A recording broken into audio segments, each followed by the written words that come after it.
Hi guys! So for today's video, ipapakita ko ang aking journey sa last part ng requirements ko for LTVP. Since medical check-up nga ang pupuntan ko, nag-make sure muna ako na hindi ako gutom bago pumunta ng clinic. 2 check-ups lang ang hiningi ng ICA sa akin, which is HIV at tuberculosis test. Medyo kabado lang ng very light. And on the way na nga ako, 1 PM pala ang appointment ko. And ang sasakyan kong train station ay 2. Kaya kailangan kong lumipat sa kabilang station after ng first station. Very accessible at andaling puntahan. Nag-guide din kasi ako ng husband ko.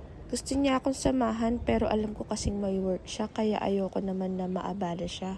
Madali ko nahanap ang clinic at dahil nga masyado akong maagang pumunta, nag-decide ako maglakad-lakad muna.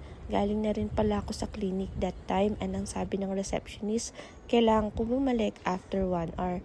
Masyado akong maaga ng 1 hour. Tawag nga nila sa lugar na to is Clarke Quay.